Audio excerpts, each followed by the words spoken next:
Hello everyone, I hope you're all having a good day and that you're enjoying life. Today is going to be a video I'm really excited for. It's going to be a book recommendations video. Now, some of these books I did give 3 stars to, but I want to talk about these books specifically because they're completely different from anything else I've ever read.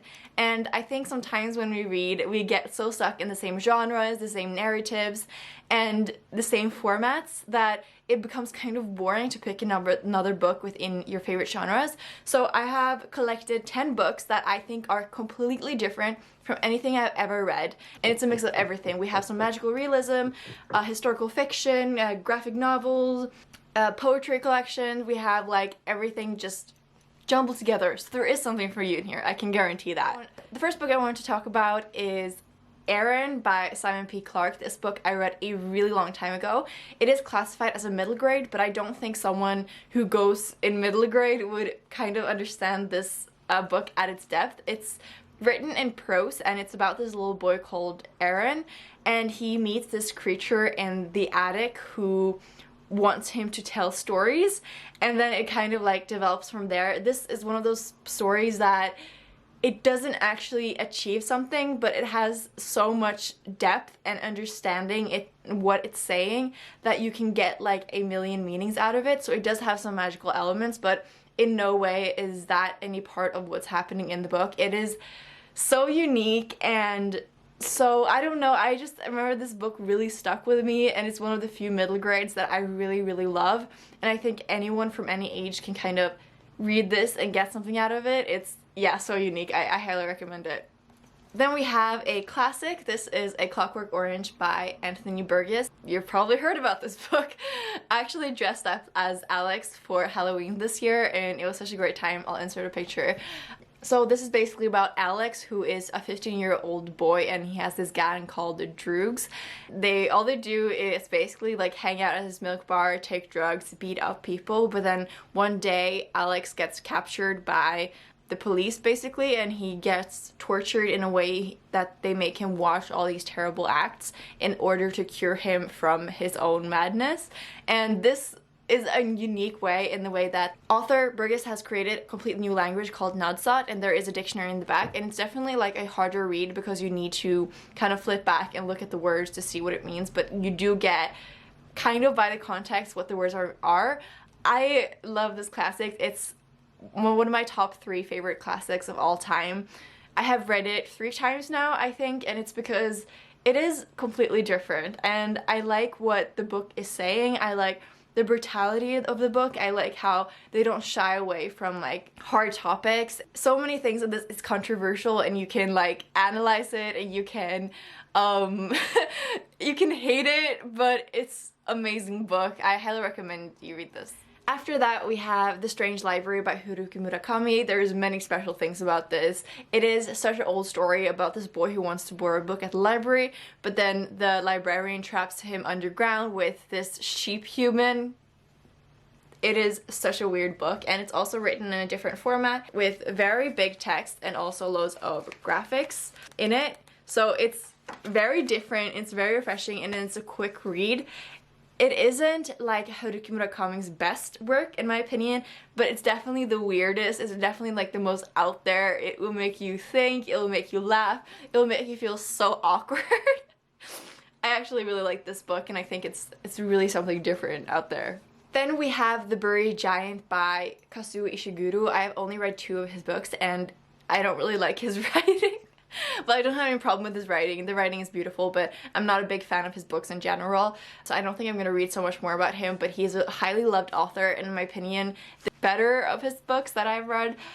This is about the period after the Romans left and before England kind of became England, and so it is kind of this period of time where people don't really know so much about what happened, and you follow this old couple, and they go out on a quest to find their son because they haven't heard from him in a really long time, and you realize they don't really remember much of what is happening, and they kind of go through meeting all these people and all these like weird creatures and a dragon and knights in a quest to find their son. You realize that their memory is basically completely lost, and there's loads of themes going around. It is such a strange book.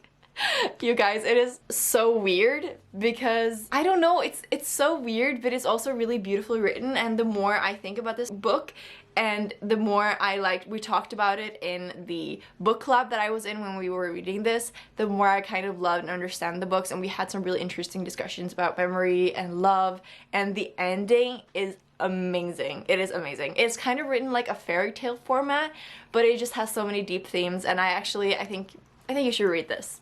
Then we have a poetry collection. This is No Matter the Wreckage by Sarah Kay, and this is not like a unknown poetry collection. It is really good, and I haven't read that many poetry collections, but this one really stood out and I really connected with it. And she writes the poems sometimes like stories, so they take up a few pages, and I don't know, I really like the way she transitions from the beginning of the poem to the end of the poem. It kind of like encompasses the vastness and the very small details of it in a very peculiar way. I don't know if I described that well, but I really like this poetry collection. It is my favorite so far that I have read, and there's just so many that I really, really love. So, read it.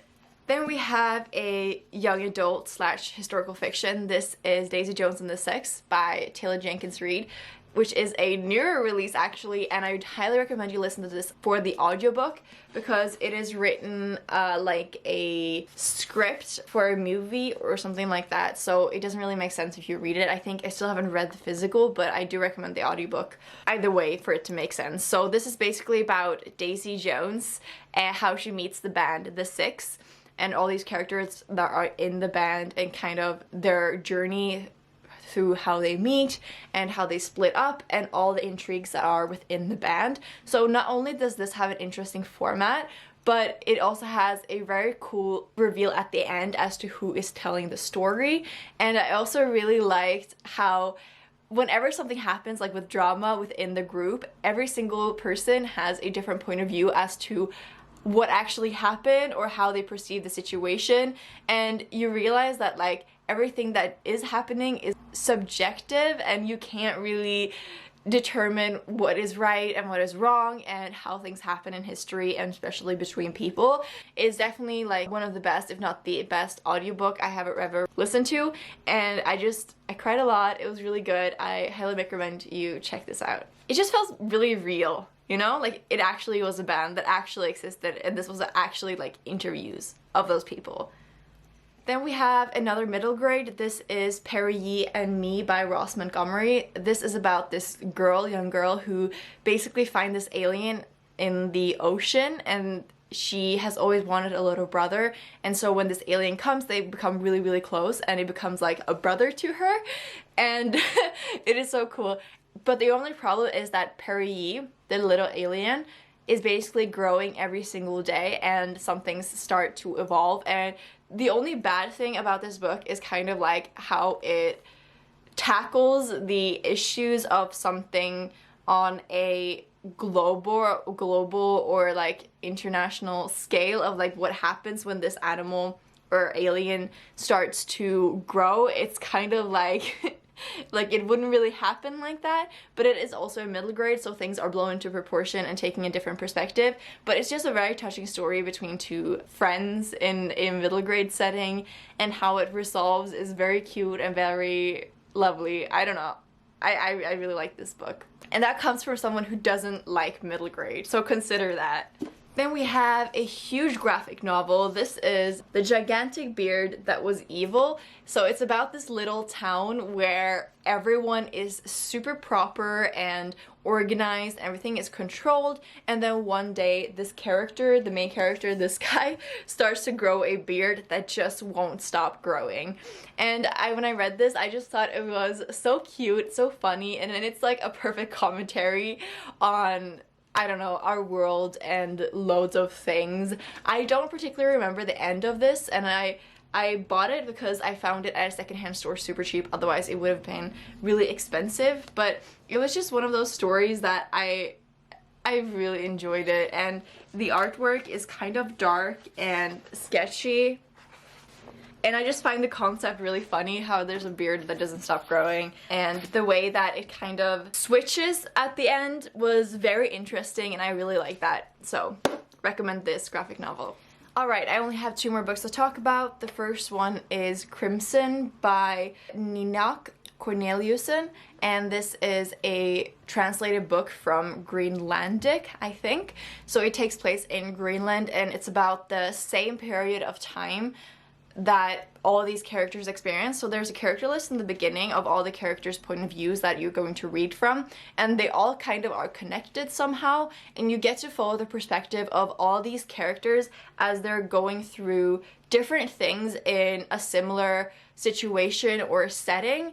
And I just think this book is really different, not only because it tackles sexuality in many different like perspectives and spectrum and ways, and people are in different positions when it comes to sexuality, and I just found that really interesting. And I think it is written in a way where you know everything that's going to happen after the first perspective, because it's kind of like the same per period of time. But I just really liked how the story is so human, and I think this is the same for a lot of Scandinavian writings, as well as like Greenland and Iceland probably. It's just written in a way where everything is so simple and nothing is flourished or romanticized or made better or worse. It's written very matter-of-factly of how things are, and it's written in a very unique way, and every perspective has its own writing style, so you can like differentiate between who is the different characters, and you can see the personalities shine through. And I just really like it. It tackles a lot of topics. It doesn't resolve any issues at the end. It's just like, this is how it is kind of story. And it's a quick read. It does also have some cool pictures at the beginning of each chapter, which I liked. I recommend this book. The last one I have to talk about is The Refrigerator Monologues by Catherine M. Valente. She writes very densely, but this one is kind of like short stories from women who had boyfriends or husbands who were like superheroes, but then the girlfriend died and they came to like the afterlife where everyone is dead lives, and these girlfriends from superheroes then get together in the afterlife and tell their stories of how they died and their boyfriend superheroes. This is a great story for like female empowerment and feminism. Hilarious. It's also, this one is very great at writing completely differently from who is telling the story, so the perspectives are very different writing style, which is something I always enjoy and people never give enough attention to when writing from different perspectives, but this author does it really well, and the characters are just amazing, the stories are amazing, and it doesn't really like solve anything because it is kind of short stories, but these women kind of find each other in the afterlife, and it's also funny and quirky and serious and tackles a lot of topics, so I highly recommend this sci-fi, I guess you could say. So those are all the special or unique or different books that I think you guys should read. Comment below anything that you read that was completely different from anything else you've ever read. I think it's important to read these books, and loads of these books are actually ones you probably haven't heard of, with a few exceptions of course. So yes, comment below your recommendations, and if you read any of these and if you agreed that they are different, that would be really interesting for me to know. So I wish you all a brilliant, amazing day, stay magical, and I will talk to you guys soon!